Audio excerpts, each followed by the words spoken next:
Alright, welcome back to Make It Mental, everybody. Today you're looking at the Iron Man Camaro build. Well, this again is a 1/32nd scale vehicle. This is actually, I guess, considered a collectible toy. And the goal of this particular 1/32nd scale build is to keep it as cheap as possible. So I've already got a motor in there. Let me move this out of the way. I've already got a motor. Had to remake some shaft or axle supports that you kind of see right there. And then there's a little tiny servo motor in there. Let's see if we turn it over here. Shrink it down a little bit. Cut a slice in the bottom of the chassis. There is the vehicle registration, if you want to call that. Why does it have a hard time focusing? There we go. So to get to the point of what I want to explain, you see the two little dimples I got. One right here and one right here. Well, I filed down this frame. Why, oh boy, this smart camera. Get that out of the way, maybe that helps. So I filed down this frame rail that used to go all the way up to here. And I want to mount the steering knuckles that came out of the F1 car, or part of a F1 car, a 1/32nd scale slot car. And I am going to use part of that steering system because the goal of this particular one is to keep everything as cheap as possible. So there's kind of a, move that out of the way, there's kind of a look of what that is. So brighten that up a little bit. Turn this around. Again, these parts are so very small.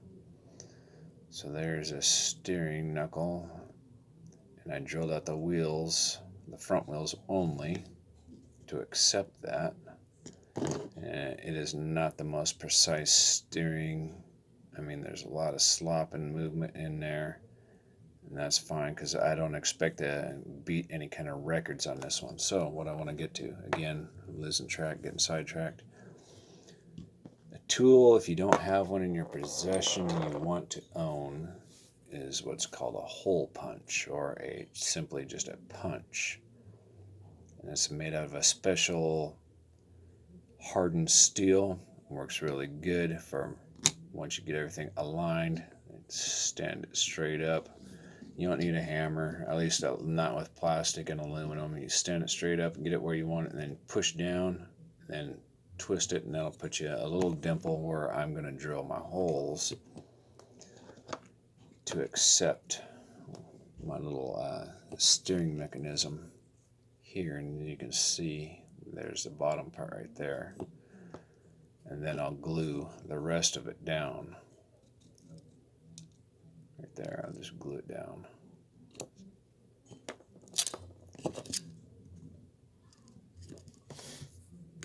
So to get to that point, all you want to carefully do is, once you got your tire fitted to your steering knuckle mechanism, now that it's on there, you just want to carefully line it up. Of course, I dropped it in a place I can't see because I'm using a phone for my eyes. You're just going to, I guess a third time's a charm. So just carefully line it up in the pre-existing wheel well. It's not going to let us get up in there, but you kind of get the idea. Just slowly move it over until you're happy that it's centered within the wheel well that's already there. Then carefully put a little mark right where it needs to be. I just drew a line this way, then I came the other direction, I drew a line this way, and then I put my little dimple. So now I'm going to drill that all the way through the chassis, and that will sit in there, at least on one portion of it.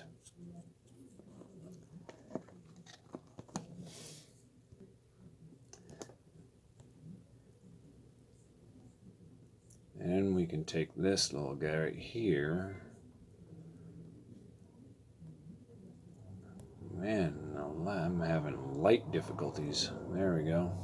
We can take that little guy there, which accepts this part right here, and then we can glue it down to the chassis there, except not in that direction. We're going to glue it somewhere over there. Then we'll have to make some custom tie rod ends. Some little itty bitty tie rod ends to connect here for the tie rods. That little joker right there. So again, this guy here is, I'm going to try and build this one as cheaply as possible. And then it's probably not going to be very fast at all. And I saw rumors, you may have seen rumors. To me, I'm calling them rumors because I've never seen them in action. But the speed controller that I'm going to use for this motor actually is going to come directly out of a servo. I'm not using the one that was with this servo because this servo was very noisy. Man, it just will not stay light at all.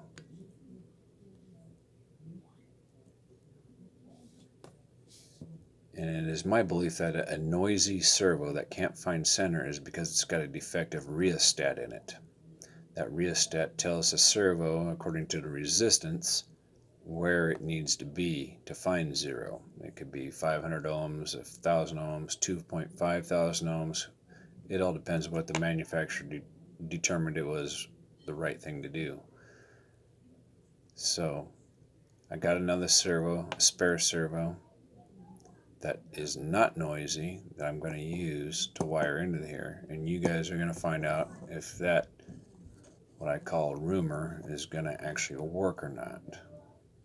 And if that doesn't work, I do have the backup ESC, which should fit in there quite easily. Excuse me. It should fit in there quite easily.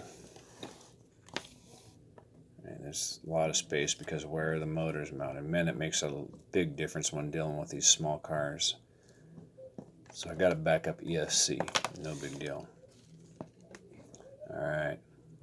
Stay tuned for the next video. I will post a link in the description box to the vehicle if you want to see the vehicle before it was cut apart in this point.